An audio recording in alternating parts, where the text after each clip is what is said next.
On this episode of Old Newscast, 13 years of Labour government brings us to 2010. And then Gordon Brown, the Prime Minister, says this. And a general election will take place on May the 6th.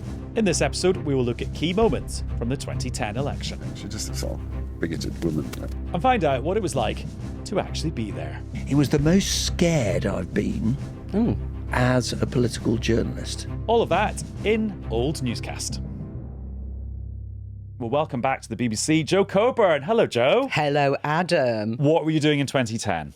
What was I doing in 2010? We were limbering up at the Daily Politics for a campaign that was unique in many, many ways, despite the fact that we've had so many elections subsequently. And it felt like a change election, to use that hackneyed phrase. So we were getting ready to do the programme every day. In fact, it was my first election with Daily Politics with Andrew Neil. And that sort of daily going to the press conferences, because they were very much a thing, the first TV leaders debates, when that finally got agreed, was sort of transformative for us as broadcasters, whether it actually had that much sort of impact on the outcome. And at the same time, certainly in the run up to it, I was still, let's stop knocking the microphone, I was still working as a political correspondent. And I was a Blair babe, if you like, to use that probably politically incorrect expression, because I'd started as a network political correspondent when Blair came into Downing Street. And so Brown, as it turned out, was the sort of bookend of all those Labour years. And I never really thought that the Conservatives, in the run-up to the sort of financial crash, were ever going to make it back. Right. And of course, they didn't make it back entirely on their own on this occasion. So it was a fascinating election. Lots to discuss. Also, staying up late from the Today programme, it's Nick Robinson. Hello, Nick. Hello, yes. I'm trying to dig into the recesses of my memory. It was my first election as the BBC political editor. I'd done a general election at ITV, where I was also political editor. But yeah, having reported on all of the build-up through the Blair years to that first, and as it turned out, last Gordon Brown election, was quite something. And I was a very junior reporter working on a programme called The Daily Politics, which has already been mentioned. I mean, I'm not sure I did any great groundbreaking journalism that election. Oh, I'm sure you did. Oh, well, let's see what the archive said. Nick, we have to actually go quite a long way back to the genesis of the 2010 election, because it was actually really in 2007 when there wasn't an election, but there might have been. Yeah. And isn't that fascinating in today's context with Andy Burnham? So in other words, Gordon Brown takes over from Tony Blair. Big difference with Burnham. We all knew he was going to. We had known for months, indeed, if not years before. There'd been a great deal of tension between him. And here's the parallel with Burnham, phenomenally popular very quickly. Gordon Brown appears to his own party, but I think to the country as a whole, and certainly to the media reporting on him, like a relief at the end of the Blair period. He governs competently. He's faced with a whole series of challenges. There are floods. I went to film inside inside the cabinet room with him when he was dealing with the floods, and he looked like he was in control. There was a terrorist attack in Glasgow airport. He's an MP from not that far away, and so on. And suddenly the view built up. Surely he will get his own mandate. He'll go for an early election. And he let the story run and run and run, and then he bottled it. And that's the thing, though, about that period, Jo. It wasn't just political gossip that Gordon Brown might want to have an election. You could actually sense that the preparations were being made to have it in 2007. They absolutely were. And Nick is right. He did come in with a honeymoon period, didn't he, Gordon Brown? Despite the fact that the Blairites never, of course, forgave Gordon Brown for what they saw as the sort of betrayal and taking over. And he did do reasonably well in those first few months. But what began to transpire was this feeling that if he didn't go for the election, that he would be seen, and that is exactly what happened, as a ditherer, as someone who was indecisive. And he marched everyone to the top of the hill. And if you remember, Nick, the Conservatives sort of performed a rather clever trick, got one over at the conference when they announced inheritance tax. George Osborne, I think, announced that inheritance tax policy, but never actually came to pass, of £1 million. In other words, you could get that tax exactly. And it cut through instantly. And I think it was that suddenly made Gordon Brown et al. Think, ooh, hang on a second, can we win this election with a bigger majority? And it is, you're right, it's an absolute echo of the sort of Burnham if you like, decision that he had to make. And Andy Burnham, I think personally, was absolutely right to say, by the way, we're not going to do this election. Not that that means he won't, by the way. Well, no, you're right. But at least he didn't let that story run and run. Now, talking of it running and running, Adam, I now suddenly have this memory coming back. It was the most scared I've been as a political journalist, in the sense I thought a leading politician might well throttle me. So when you're political editor, one of the jobs you do, particularly at party conferences where the Today programme, which I now present, is presented usually from a tiny little, pop-up studio, or in this case, I'm pretty sure we were in Bournemouth for the conference, in a hotel room. You sit alongside the person doing an interview, in this case Gordon Brown as Prime Minister, and you're asked by the presenter straight afterwards to give a kind of score. It's like being a Strictly judge, yes, as your holder. The whole of this interview with Gordon Brown, which Sarah Montague, now The World at One, did, was, are you going to have an early election? Gordon became more and more irritated. On the front pages of all the papers, you've seen them, MPs urge Brown to call an autumn election. The papers are full of talk of a snap general election. But I've said there will be a time for that, but my focus today is on what I say to the country about the future, about the long term, and about new policies that we can adopt. Indeed, it is an important issue, and arguably it's not fair on the electorate. But Sarah, you can ask me for a running. There is this sort of teasing. Can we just get a categorical rule it out for this year? I'm not going to give a running commentary on this issue. I've said before that there'll be a time for this decision to be made about an election. Today, I'm focusing on the issues that concern the country, and I think if I'm right, your listeners are interested. What are we going to do about the health service and hospitals? What are we going to do to make for world-class schools? What are we going to do to improve services to the elderly and to help carers in particular? What are we going to do to deal with young people, some of whom are on the streets when they actually should be using facilities that we could help provide for them? And at this moment, a bubble appears above my head, a thought bubble, thinking, I've got to tell the truth, but how do I kind of And the truth was, everyone is talking about early elections. Literally the phrase I used, Adam, on air. I've had to suppress more than a grin, almost a laugh, because it is his aides, his cabinet ministers, his advisers who can talk of little else to journalists. This is not one of those games that journalists are playing on politicians. It's a game that politicians are playing via the media to unsettle their opponents, and also, I think, just to give him the option, just to see in a week or two whether he might like to give it a go. Gordon couldn't move the way the studio was laid out. He was stuck there. He was stuck, listening to me basically say he wasn't telling the truth.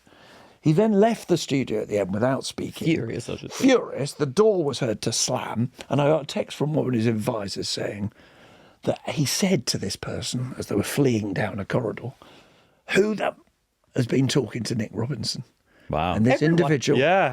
It's the murderer of the Orient Express. You're very good at this. We haven't rehearsed it. That's literally what they said. They said, everyone, what are you talking about? Yeah. And that actually did for him too, really, in terms of the reframing post the honeymoon of how the public, to some extent, and the Conservatives talked about him. Because didn't David Cameron have that line, now I'm not going to remember it completely correctly, of he's the first Prime Minister to have bottled an election because he thought he was going to win it, sort of thing. It was all about exactly what you were talking about. He wasn't being straight.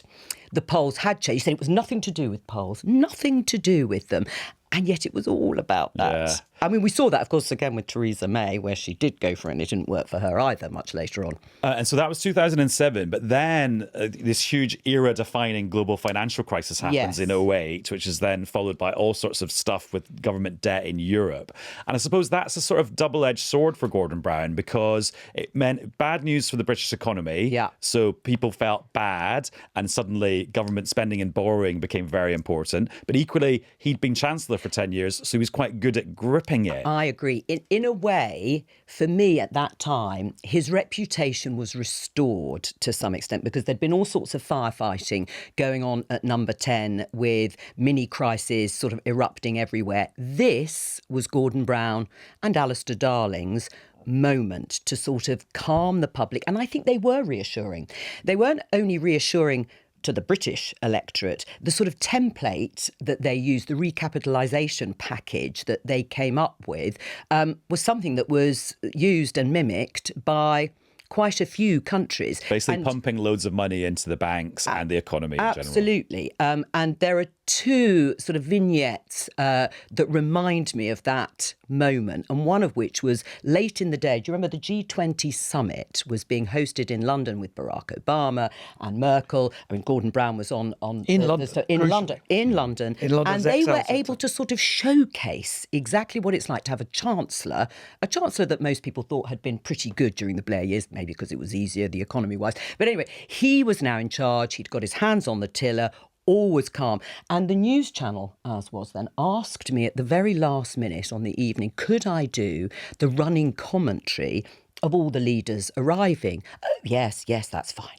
So I sat down in the booth at Westminster where we've all worked, and sure enough, all the leaders come in. The ones I recognised, thankfully, came in first. So, yes, I recognised Barack Obama and Nicolas Sarkozy and Angela Merkel. And then it dawned on me that I was beginning to struggle a little bit with who was coming. The other 17. Oh, dear. And there was a lot of padding about how we'd had Barack Obama, Angela Merkel, Nicolas Sarkozy. I suddenly remembered, I think it was Stephen Harper, the Canadian. But after that, Nick, I was really getting stuck. And I was on there forever, it felt like. And Nick, the other thing that was happening in that period is a big transformation in what the Tories were offering. Because David Cameron, and we've done a previous Old Newscast about him becoming Tory leader, he was Mr. Optimism. Their catchphrase was sharing the proceeds of growth. In other words, the economy's booming, we'll give you tax cuts as a result. But then with all this chaos in the world financial markets and governments having real problems with their borrowing, then the Tory offer changed massively. It changed dramatically, and the mood changed dramatically. And I think it's worth remembering that, even though I agree with you, Jo, that I think, in a sense, this played to Gordon Brown's strength, and I think history will be very kind to him. I think people like Barack Obama and others who were around at the time, Nicolas Sarkozy, I know, do genuinely believe that the slogan, Gordon Brown helped save the world economy, is right, that he brought people together. And even though sometimes the policies don't make that much difference, the show of competence, the show of self-belief, the show of togetherness is very important in global markets. But, and here's my but, don't forget the terror people faced. There'll be some people listening to this who don't really remember it. The terror people faced when they were told you might not get your money out of the bank. When Northern Rock crashed, as it did in 2007, and then there were runs on other banks, that sense that the thing that we just take for granted in our lives, that the money you put in the bank, the money you put on deposit, that's safe money. That's fine. You'll always get this back. We were going back to a time, and I don't want to be too apocalyptic, but like the 1930s. I mean, in the 1930s where people thought, I might have no savings by the end of the day. That is the drama, I think, that lay behind. And even when people then get over that, in the sense there has been a rescue of these institutions, it still always nags in the back of your mind. Is this money really safe? Are these institutions really safe? And I think David Cameron and George Osborne, as his Shadow Chancellor, extraordinarily young to be the next Chancellor in inverted commas. Still in his 30s. Yeah, and not an economist, a historian. Right, a guy who wanted to be a journalist, who's not in the City of London or run a business or anything of that sort. They decided to pivot and to say explicitly at the Conservative Party conference before that 2010 election, we're entering an era of austerity. Now, the word austerity is now used as a sort of insult. Pejoratively. Most people say, we don't want to go back to austerity. Look what happened in the austerity years and so on. They wore it as a badge of pride because what they were basically saying, to go back to the idea of whether Gordon Brown was being straight or not, we're being straight with you. Times have changed.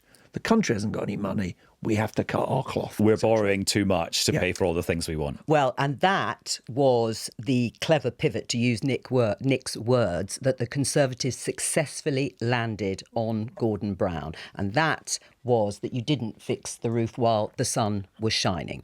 And it was used again and again. And I think there were various phrases that were subsequently used right into the campaign and certainly way beyond, which was that actually the deficit, it was Labour's deficit. It wasn't as a result of the global financial crash. I mean, we all remember being on those programmes endlessly on the Daily Politics and saying to Conservative politicians, how can you say, where is the evidence for saying that Gordon Brown and the Labour government crashed the economy? It was surely the global financial crash, which Labour and Gordon Brown did their best to come out of, but it didn't matter. It had landed. That phrase in people's minds was that they hadn't actually, despite Gordon Brown's background as Chancellor, that they hadn't fixed the roof while the sun was shining. And I think to some extent that took the Conservatives through that period, that change, as well as the detoxifying of the Tory brand that was also carrying on in earnest. It's quite interesting historically to remember this as well, because I think that's what Keir Starmer and Rachel Reeves thought they were doing. So that when they were as pessimistic as they were, now said by people to be a disaster, and one of the reasons they had to go, when they announced there was a £22 billion Tory black hole, do you remember that? They used that to justify cutting winter fuel allowance. I think they were trying to play back to the Tories what the Tories had done to them. But what's intriguing is why it didn't work. And one of the reasons is the Tories had some time to do it and they had a consistent message. And of course, the Tories had not yet been elected, so it wasn't like, well, you promised us one thing and you delivered another. But the Conservatives were ruthless, as they had been for listeners of a certain age or people who've read their history, utterly ruthless about the winter of discontent at the end of the 1970s, which were featuring in Tory election broadcasts for decades afterwards, never mind months and years, the same thing of, we will nail Gordon Brown for this financial crisis. And Nick, Jo said that phrase about David Cameron detoxifying the Conservative Party. Just do a little potted history of that. The Tories under David Cameron referred to modernising the Tory party or detoxifying the Conservative Party. And what that was basically saying is the things with which the Tory party had allowed themselves to become associated through the Thatcher years, even in John Major's era, and I say even because he was seen as a kinder, gentler sort of Conservative, gentler, I'm putting in inverted commas because it's a phrase that George Bush once used to distinguish his brand of conservatism from Ronald Reagan's.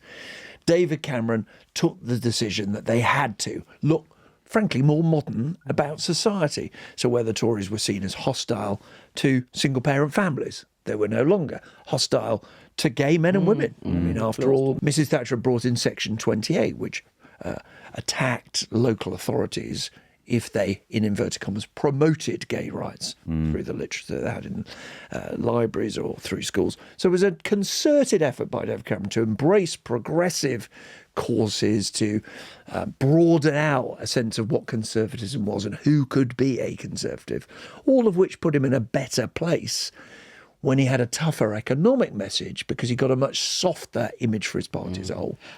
And forget individual political parties or individual politicians. The entire of politics, its reputation had taken a huge blow because of the MP's expenses scandal. Well, that was one of the sort of big moments, if you like. And in fact, we've discussed at length the whole expenses scandal. Another old crisis. newscast. Another old newscast. Gosh, there's me again. We're getting our money's worth But out.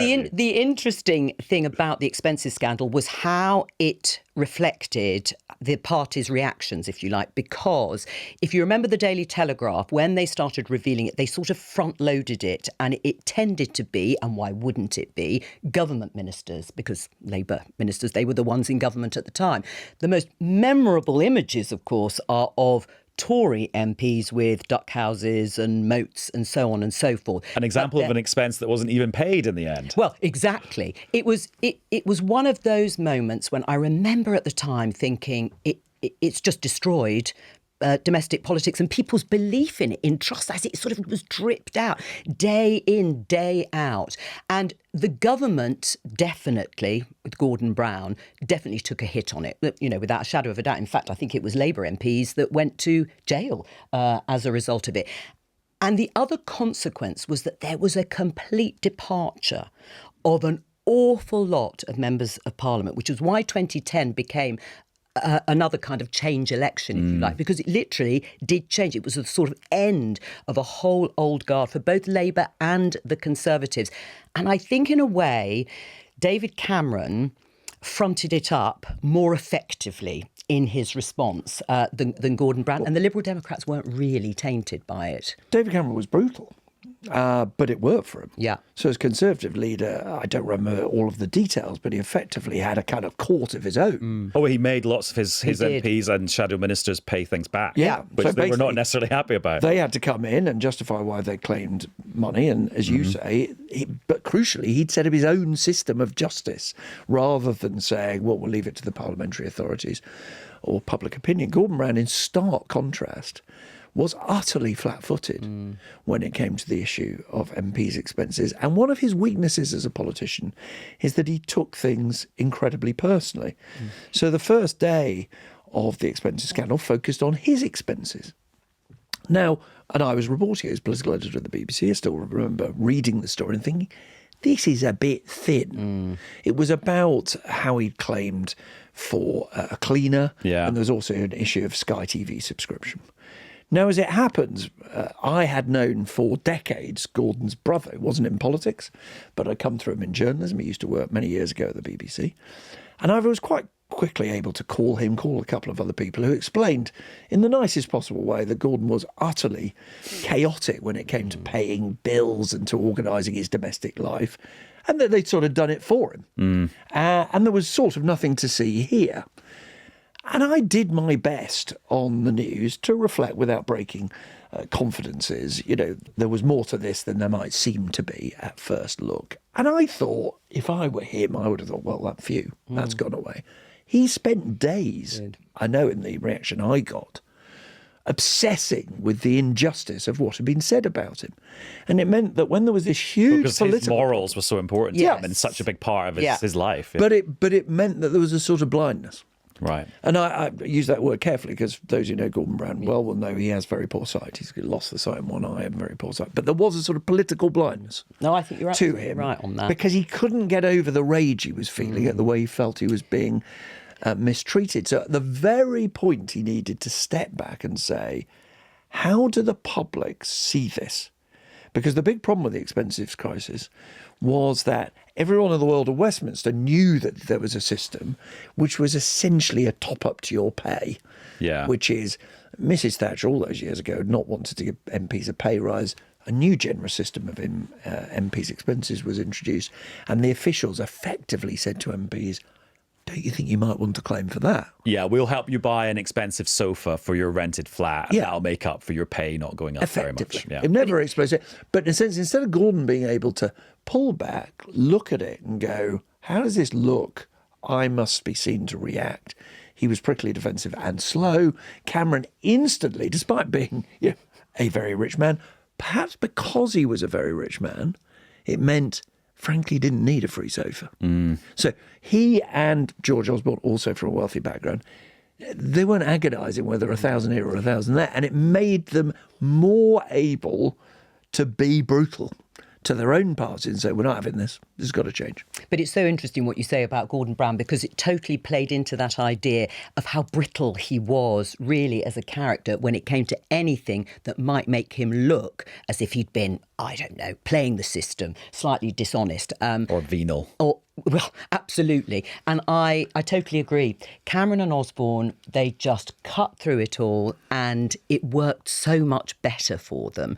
I mean, in the end, I don't think it was something that made voters at the election think, ooh, Gordon Brown and expenses, I'm not going to vote Labour. But just at the time, it showed, as you said, the ruthlessness of the Cameron-Osborne operation.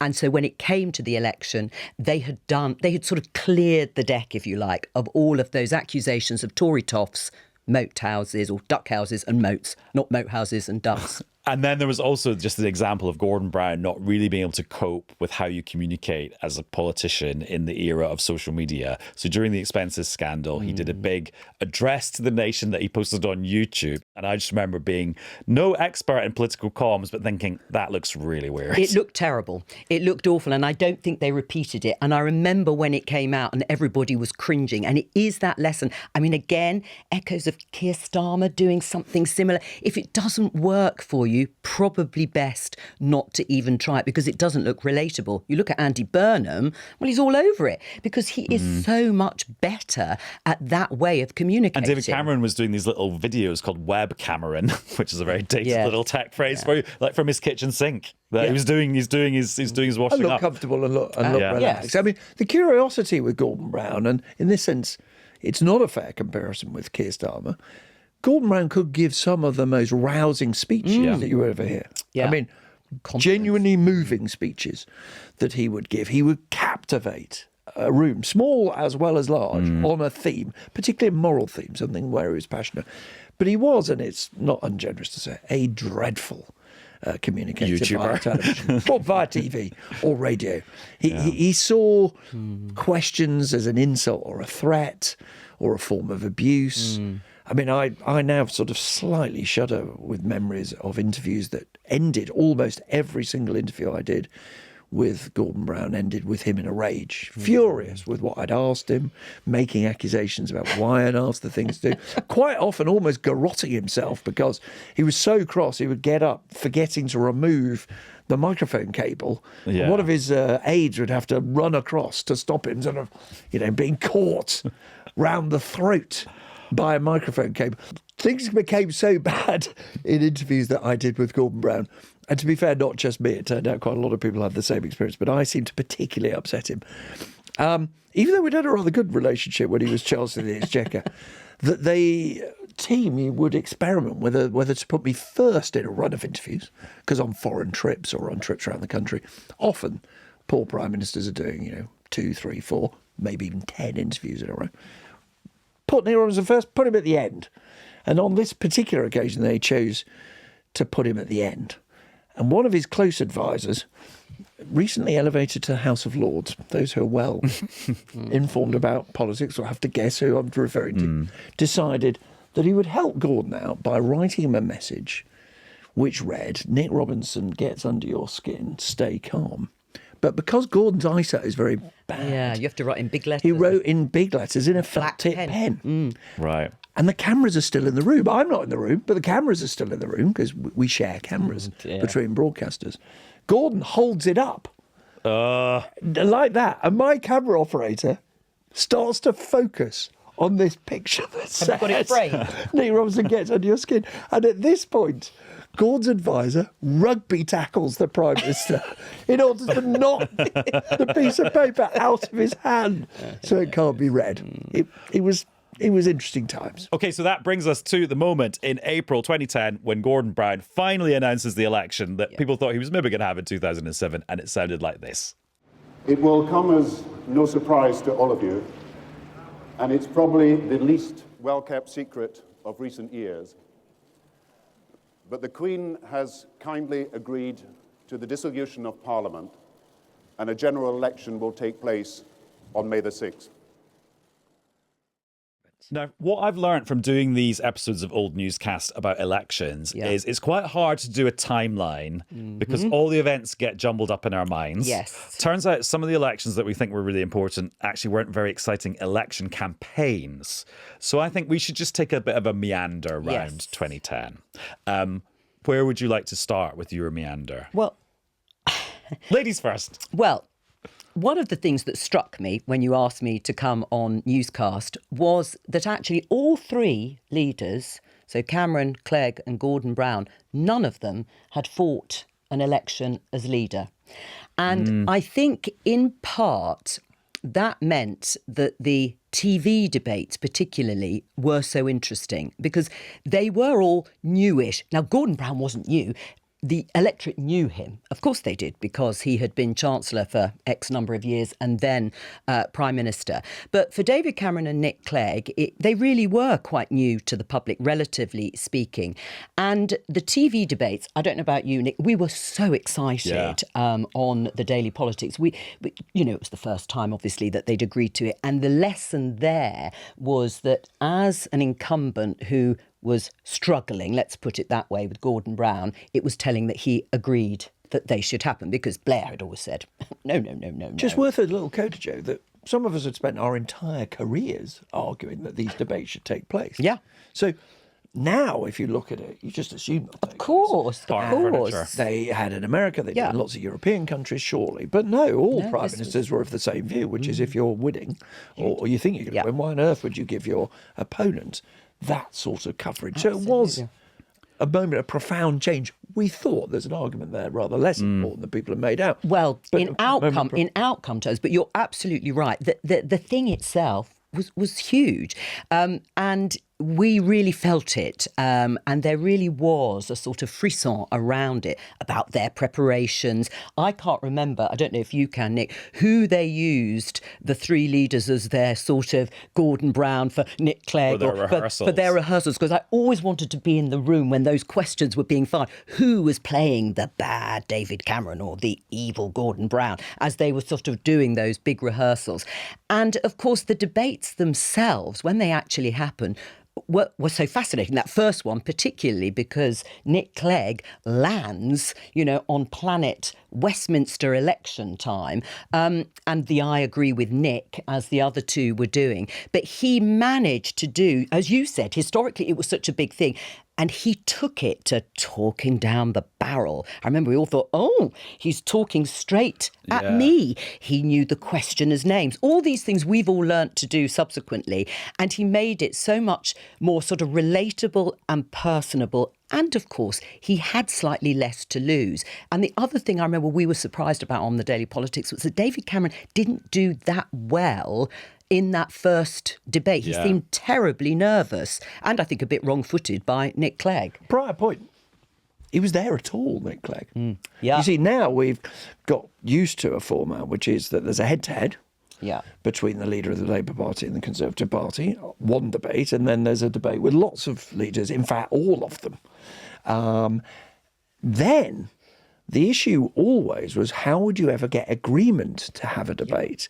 And at a time when there were three dominant parties, albeit that the SNP were a powerful force in Scotland, the way the broadcast says it was the broadcasters plural. ITV and BBC thought they could get it past the parties and also get it past the lawyers, because in the past these sorts of things had reached the courts, was to include the leader of the third party. And there was a clear third party in a way that there isn't now in UK politics. This was a huge leg up for the leader of the Liberal Democrats. Now, as you say, he was then young, charismatic, and incredibly good communicator, popular too. But the prior point is he was there. On the stage with apparently equal status. And then that led to this thing called Clegg Mania. Yes. I mean, the interesting thing about Clegg Mania, and I was trying to think about how we approached it on the programme without making too much of it, because as we all know, even then, it was the first time we'd had these televised debates. How much weight could you actually put by those performances when it came to the outcomes? I mean, we spend all our time, don't we, trying to sort of second guess and plot how people are going to vote. And the Clegg Mania, as we all know, with hindsight, of course, the Liberal Democrats lost a few seats, and the sort of appeal of Nick Clegg went wide, but it didn't go perhaps as deep as we thought. But do you remember the polls? I mean, in the immediate aftermath, they sort of soared up. Yeah.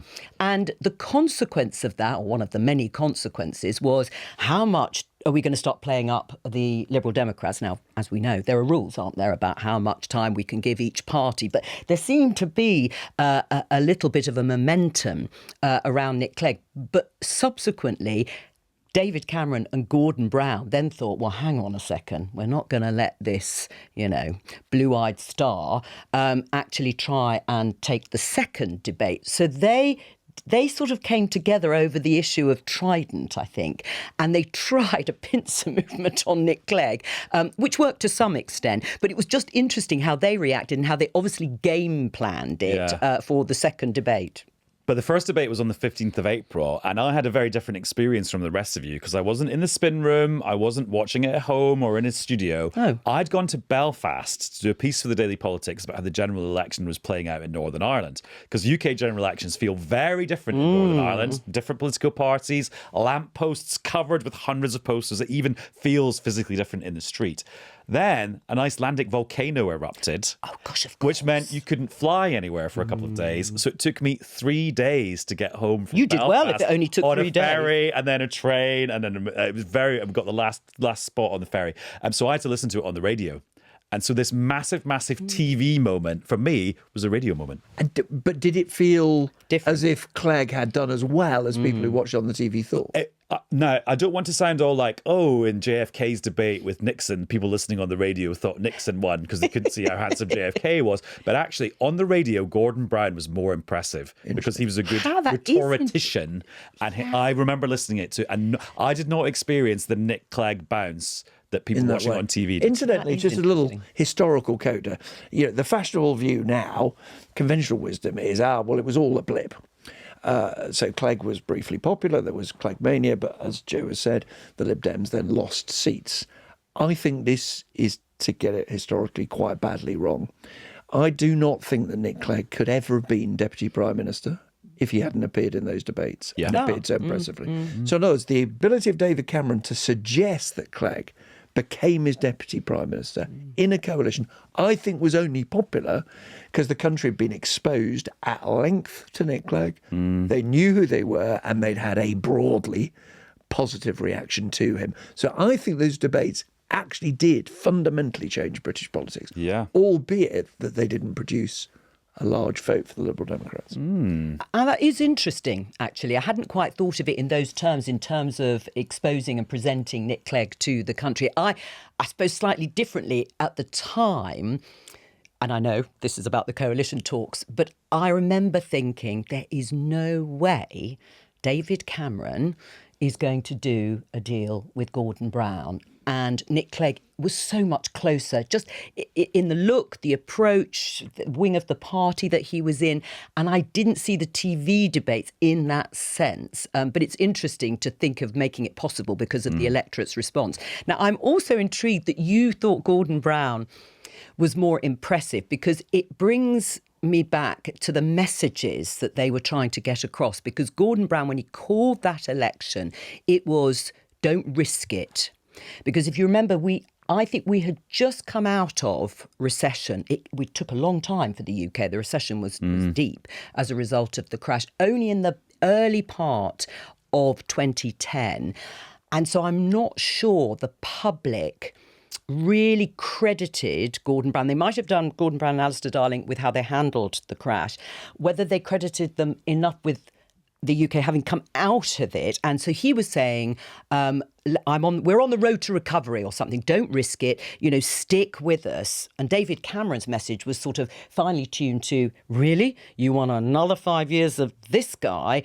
We're the change. And Nick Clegg sort of, when the result came out, also was part of that change too. It was totally new. It was you were talking about coalition politics, and we'll go on to say how alien that was, and everyone rushing to, in my case, books at home, the 1970s. But the messaging was interesting because I also thought that David Cameron, for me, at that time, even before the TV debates, he hadn't quite sealed the deal.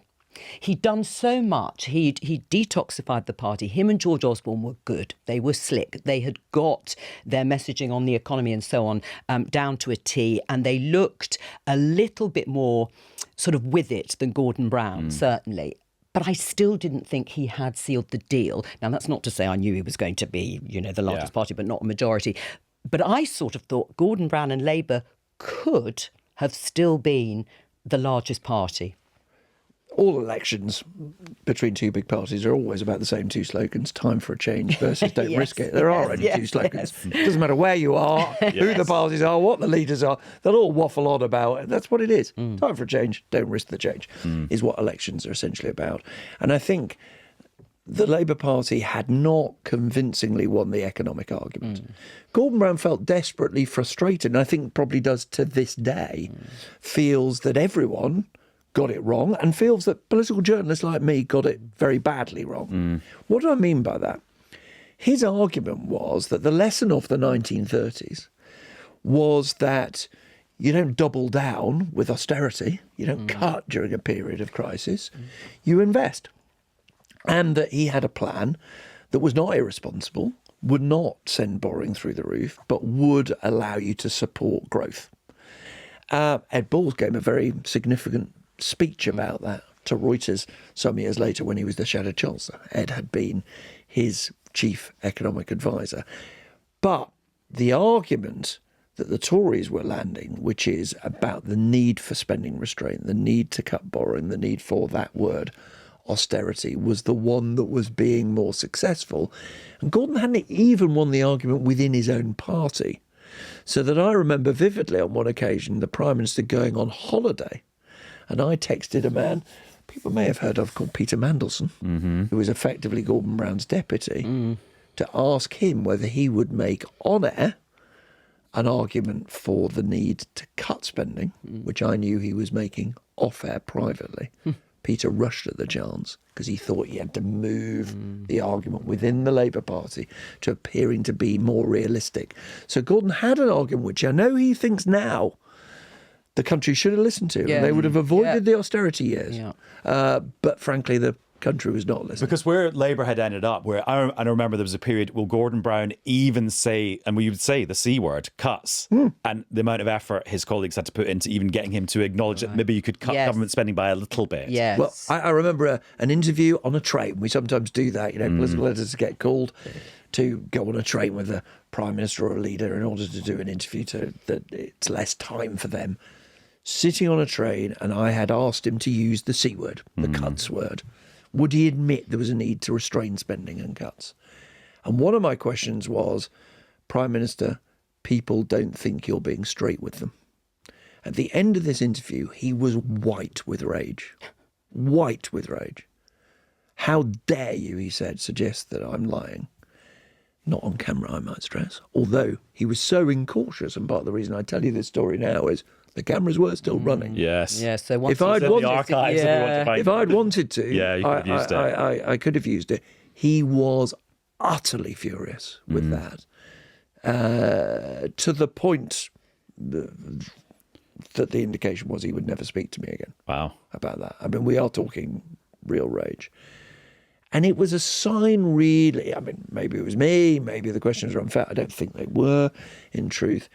But I think it was probably a sign of his just immense frustration that he thought the country was taking a wrong turn, politically and economically, but he simply couldn't find a way to win that argument. And basically where they ended up was him and Darling promising to halve the deficit by the end of the Parliament. So the deficit being the gap between what you're having to spend and what you're having to borrow. And I was just about to say that. They didn't articulate a message that would have run as a powerful counter to what the Conservatives were offering. And actually the reality post-2010 in the coalition and during the coalition years was that Labour, then in opposition, would have, under Alistair Darling's commitment beforehand, they still would have cut capital, what we call capital spending. I think there was this slight impression that they wouldn't have had to make the sorts of cuts that they would have invested. But even Alistair Darling had promised to reduce capital expenditure by quite a significant amount, which was exactly the criticism that was levelled at the Conservative and the coalition, government, that because of taking away so much capital investment and expenditure, that is what did for public services and the economy as a whole. It took demand out.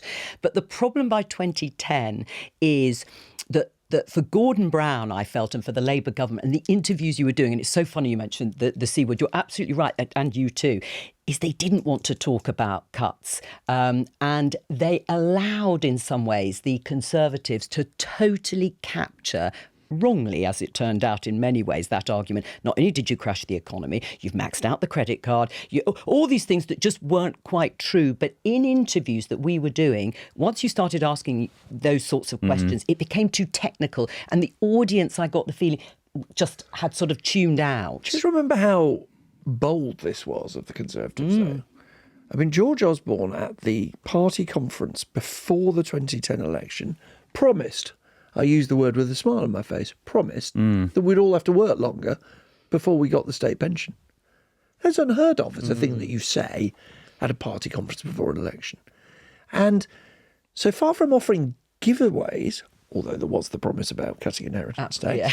there was that, but he was offering something was a little bit hard to follow, perhaps. Quite hard to imagine that, you're in your 30s now, that in your 60s you'll have to work longer. But nevertheless, this is the sort of proposal, by the way, that brought people onto the streets in France and meant that President Macron's been defeated. The Tories made a promise that they would make us all work longer, which is just the sort of promise that Treasury wonks love, because it saves vast sums of money in the long term, but nobody is hurting today. And therefore it's much easier to do. So it was a really interesting political context. And that's why this election actually matters hugely, because it set us on the course, which is the backdrop for the politics and economics that we're living through at the moment. Yeah, no, absolutely. I mean, it is a very important election for precisely that reason. It really felt like a change was coming, to use the phrase again, not just politically, but economically, what was to lead into the 2015 election, where, funnily enough, the Conservatives were more surprised than anyone else that they won that small majority into the Brexit referendum, of the EU referendum. And I think for us, we were just getting, I remember on the Daily Politics with Andrew Neil, economics expert, of course, I was having to learn all sorts of terms that I perhaps wasn't that au fait with, from bank leveraging or leveraging with banks to all sorts of deficit and the difference between the debt and the deficit. In fact, there was a bond yields, absolutely, gilts, all of this stuff.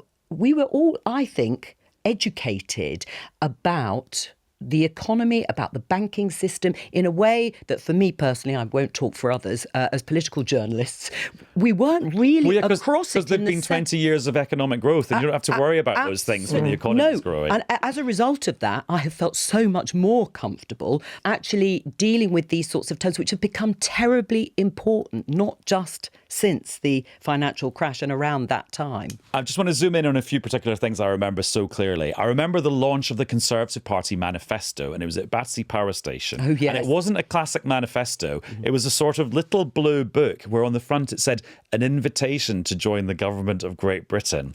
And well, part of me thought, oh, wow, this is not the usual stuff of like a list of pledges. Maybe these people have got some amazing ideas for how you could change what governing is, because actually the rest of the world is changing quite fast about how we interact with everything else. But then you're like, no, hang on. All these people are going to work in some very old buildings with some very archaic traditions. And actually, maybe things are not good. Maybe they're a little bit naive about how much you could change. I think it was just blue sky pie in the sky. Totally. It flopped. It didn't meter there. I mean, it was. But what they were getting at with the invitation to join the government of Great Britain was because Cameron's big idea, his big sort of cuddly idea, was the big society. Well, I was just about. So there were two things. Yeah, what have happened to that?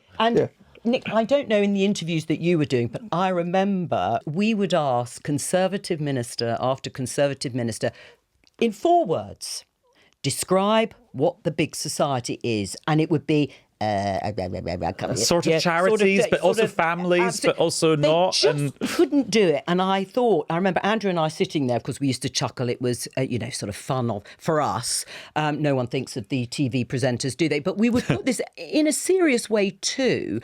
If you can't describe what the big society is, because it sounds interesting, and there was a sort of sense to it, but they couldn't really encapsulate what it was. And I felt again that it was a continuum of the greening of the Conservative Party, the hugger hoodie, hugger husky. Was it hugging both of them? Anyway, parts of the Conservative Party itself wasn't that comfortable with some of this, but the image that actually I remember, now we're talking about it, from the election is the Labour Party poster with David Cameron sitting on the bonnet of a car I think I've got. And they were trying to. And It they was were Life saying, on "Don't- Mars, the TV show. Was it Ashes to Ashes? It was Ashes to Ashes, and I think it was the detective, the slightly politically incorrect detective, and saying, "Don't let them take you back to the 1980s," because it was set in the 1980s. High unemployment, social deprivation under Margaret Thatcher, and there was a sort of compelling vision about that, except the Conservatives very cleverly, I thought, used the same advert but just said it's time for a change. Yeah, So they used it against them, and I just remember Fire that Up the image now. Quattro was the Very thing. good. Very good. Fire Up. That's exactly right. And he's sitting there looking a little bit like a car salesman, David Cameron, but they just embraced it. So there's then a huge episode from the 2010 election, which we haven't got to yet, but which came to kind of dominate the whole thing. And it was Gordon Brown was in Rochdale and his aides bring him to meet a woman called Mrs. Duffy because she wants to say something to him. And she says something about migration. And actually sort of, it's all got a bit garbled in history, but she talks about all these Eastern Europeans. And then she says, where are they flocking from? You can't say anything about the immigrants because you're saying that but all these Eastern Europeans what are coming in, where are they flocking from? A million people come from Europe, but a million people, British people, have gone into Europe. You do know there's a lot of British people staying in Europe as well. But it's not necessarily that exchange that is the bombshell. It's Nick Gordon Brown's reaction after the exchange. I've already described the way in which Gordon at the end of interviews would walk off carrying his mic. Well, he did it all the time. And on this occasion, he's mic'd up. So in other words, we've not got a camera operator with a boom, which we often get on when we're travelling on the road. He's actually agreed to wear a wired lapel mic with a little pack on his belt or in his pocket. So you can hear everything he's saying to everyone. He says. And he's forgotten he's done it. So he's got in the car and the tape is still rolling. It's a disaster. Well, just... Okay. Should never have put me with that woman. Whose idea was that? I don't know, I didn't see. It was Sue, I think. They're just ridiculous. I'm not sure if they'll go with that one. They will go with it. What did she say? Oh, everything. She's just a sort of bigoted woman. And they recorded him saying, who was that bigoted woman? Referring That you put me with. That you put me with, yeah. So it revealed two sides of Gordon, wasn't it? It was his view of her and her attitudes, but also blaming something else. Now, of course it was embarrassing, incredibly embarrassing. He's insulted, just an ordinary woman raising perfectly legitimate concerns. And let's just stress here, there's no racism or what Gillian Duffy said. Say anything, it's like, ooh, we couldn't repeat it now. You could easily do so. But it reflected his anger and his inability to get what was happening. So in the way that the economy is the explanation for what ends up having in the campaign, in other words, this economic story that had lasted several years, so too was immigration. We forget now, because we tend to see immigration as a post-Brexit story or a small boat story. The story then was about the decision of the Blair government in 2004 to allow Eastern Europeans who just joined the EU to come here, even when lots of other countries, Germany in particular, had said, no, we won't do it, or at least we'll have a transition period before it happens. Exactly that. And as a result, one official forecast that suggested there could be as many as 50,000 people coming turned out to be slightly wrong by a factor of, let me see if I can do the maths, is it 20 to get to a million? Between 10 and 20, because it was roughly a million net. Now, what Mrs. Duffy was articulating is that sense of there's been incredibly rapid change. I'm worried about my grandchildren, my kids getting jobs or housing or access to healthcare. And it reflected Gordon Brown's reaction to it, a denial about the problem. I made a panorama at the time in which I had a former Labour minister come on and saying, I can't get Gordon to recognise the numbers that are coming into my area. And it wasn't about opposition to foreigners. It was, my council needs more money to pay for building houses and so on. And that moment of denial from the Prime Minister and insulting someone who'd raised it mattered, of course, in itself. but it represented a story of the previous 6 years. It was the moment that is seared on everyone's memory who was involved in any way in that election. And I remember so many levels. Because it happened just before the Daily Politics went on air. Well, I was just about to come. Sorry. So we're all preparing. I'm preempting it. We're all preparing for the programme. Some of us harder than others, of course. We're all preparing for that programme. Yeah, because you were on it. And this is all coming into us. And in the way that Nick has so compellingly described all of those things, and even more, but what really, really brought it home at a personal, individual level was Gordon Brown later going into the studio with Jeremy Vine and having that interaction played back to him, and then what he had said, she was some kind of bigoted woman. And the image of Gordon Brown with his head in his hands on the desk and us watching. Someone has just handed me the tape. Let's play it and see if we can hear it. She'd never have put me with that woman. Whose idea was that? No, I didn't see her. That's Sue, I think. She's not allowed to express her view to you, Of course or what? she's allowed to express her view, and I was saying that. The problem was that I was dealing with a question that she raised about immigration, and I wasn't given a chance to answer it because we had a whole melee of press around her. But of course I apologise if I've ever said anything that has been offensive, and I would never put myself in a position where I would want to say anything like that about a woman I met. And even now, I can feel, oh my goodness, that level of cringe that sort of just saturated all of us, because it was his reaction to it, despite the fact that he'd been caught then on microphone saying what he did to a lifelong Labour voter. I mean, that was just an aside, but she was a lifelong Labour voter that said everything about him in one sense, about the personal anguish that he was feeling, and that moment in the studio that we were all watching. It was so, in one way, so incredible, and in another, we then had to sort of respond to it and how we took it on. But just the one final thing is Nick's point.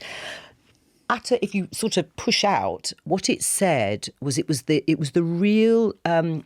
sort of revelation that Labour, or certainly Gordon Brown, couldn't have a conversation about immigration. They didn't know how to talk about it without thinking that they'd be accused of being racist. What's so amazing for me about that moment is there's 3 sliding doors moments within that story. So imagine Gordon Brown's aide hadn't stumbled upon Mrs. Duffy and thought this would be a great moment for the cameras. Gordon is really human after all, and if he could just meet every single voter in Britain, they'd warm to him and realise that he's a bit wooden, but he cares. Imagine they just hadn't done that, or they'd found someone else. This was in the era before all radio studios had cameras in them, so it was only the fact that one of our colleagues managed to get a camera into the Radio 2 studio in Manchester, because it was down the line, and Labour hadn't wanted a camera in there, that it was only through the guile of one of our colleagues that image exists. And what that reminds you of is that this wasn't a single moment. This was a rolling story over hours and days, of which you were living the Prime Minister's discomfort. I mean, it's more than discomfort. Yeah, it was. That's not the word. It was. Horror. Agony. Really, agony. Horror and agony. Yeah. What he'd done. And in a sense, that was something, it told you something about him. But as Joe's saying, it also told you about his discomfort with the country, that he couldn't find a way to say to Mrs. Duffy, look, I get why you're worried about this. I understand that, On the other hand, and I suspect she would have agreed if he'd said this, a lot of Polish people are doing very important jobs, and you'll have people you work with, and what we need to do is get your kids a Kaushaus or an apprenticeship and so on. But it was a moment at which that inability to talk about immigration at all. Now, of course, it was then. He went back and talked to her, didn't he? Well, he was forced to go back to her. Yeah, when for he had about a cup of tea, 45 minutes, and I think that went, so they say, relatively well. Yeah. And she did vote Labour in the end. And she Mrs. did. Duffy. And did they keep Rochdale? Probably. Yeah. So, in that sense, he sort of repaired it. And that, of course, was in private, but he had that conversation. So it was possible. It sort of encapsulated so much. But in the end, again, did it make any impact on the outcome of the election? probably not. Maybe at the margins, a few seats here and there. I don't know, added to what people thought anyway about it. But it was unforgettable. Sorry, losing my ability to speak here. In a way, that brings me to kind of my view of elections overall, okay? Which is, did that moment lead to that? That's not how voters work. No. Voters don't go, he's horrible to Mrs. Duffy, I won't vote Labour. Yeah. Exactly. Essentially, you wake up in the morning, many voters at least, some, and the older they are, the more likely this is, although it's getting increasingly unlikely, wake up and think, I'm a Labour person, I'm a Tory or Reform or whatever it is. But many people wake up and the key is, can I be fagged to vote? Do I feel good about voting for my party? Now, if all you do is just think, I really didn't like that moment, I won't bother. Do you know what? There's something good on the telly. Yeah. I'll watch that. Or it's raining outside. I'm not going to. So voting is a lot to do with whether you feel good about voting for your people or bad about voting your people, whether their motivation level. So something like this can absolutely, in my view, can shift those things, but usually because it's the accumulation of a story that's been building for a very long time. And I think that's absolutely right. It's trying to remember being in that moment at that time and how awful it felt. And it came back to me many years later at the party conference for Theresa May. Do you remember when everything started going wrong, the bits of the stage behind her started falling down, She lost her voice. And it became a little bit of a symbol about Gordon Brown. It's such a symbol. It's such a symbol that I can use the story of Mrs. Duffy and do in talks I give after dinner talks or to businesses as a kind of symbol of when things go wrong. And obviously, if you're young enough that you don't remember it doesn't work. But I don't even have to say the name Mrs. I just go, do you remember Gordon Brown and that? Yeah. And people get the gag. Yeah. They know what's coming. Yeah. It was one of those moments. It was. And I think afterwards, the die was sort of cast anyway. For all the reasons you said, people were voting whichever way. And there was a little bit that was beginning to seep through, partly because of expenses, partly because of all the things we've talked about on this programme, that the smaller parties, might be able to pick up a few seats for the first time. They weren't tainted by this. They weren't associated with that. And although the Liberal Democrats did lose a few seats, as you say, they're then to enter government after 2010, there was a sense that some of these memories stayed attached to the individual parties for quite some time after 2010. Very good theory. Last question. History has now recorded it, is that actually what Labour did quite well in that election was prevent the Tories from winning decisively. And I can't remember, there's a name for the strategy and it's attributed to Peter Mandelson. Yeah. Did you know that that's what was going on at the time? Because I was too young and too green and too naive to do the 4-dimensional chess to work out that that's what was going on. Yes, I think there was a sense. I won't name the ministers, although Peter Mandelson might have been one of them, that were beginning to say, we're not going to win this election, but we think we can deprive the Conservatives of a majority. And I'm trying to remember how late that was into the campaign, or even just before it, because obviously Gordon Brown had got to a stage where he had to call an election, timing-wise, so probably in the campaign. But there was a talk about, the phrase I used earlier, he hasn't quite sealed the deal. We could be looking at a coalition while we were all swatting up on coalitions. And if we deprive the Conservatives of a majority, it just proves that actually, although it was a very good result for David Cameron after all those years and a bad result for Gordon Brown, there could be a bit of room to manoeuvre in any talks if they were to happen. But as I say, I never saw Nick Clegg and Gordon Brown getting together in the way that I thought David Cameron would. So I can't remember what it's called, but it was definitely being talked about. The talk of an uncertain election result was very open and was being encouraged by the Cabinet Secretary at the time, Gus O'Donnell. Yes. He had talks with the man from the palace, because essentially it is the Queen, as she was then, the late Queen, who would have to bring parties together in the event of an uncertain election result. So we were already seeing papers and getting briefings and talking to academics and looking at the histories about it. But what's interesting is I didn't take that all that seriously, in the sense that if you're political editor of the BBC, you basically do a 24-hour shift on general election night, because you're on the 10 o'clock news when polling closes. You do all night on the election programme, and then you pretty much stay up all day till the 10 o'clock news, and you knacker yourself thinking, well, that's it, the new Prime Minister will arrive, I will do that piece on the 10 o'clock news, and then I can sleep for the weekend. Yeah. Little did I know. Little did you realise. The next, When did you sleep all the way through after that? Not 2015. you can use this as a trail for the next episode. But it isn't The Old Newscast. Little did I know, Adam, that I would do a 24-hour shift. I think I had 1 hour sleep, and I would then stay up for 5 consecutive days. For the coalition. Title of Talking books, I think. about the Yes. coalition.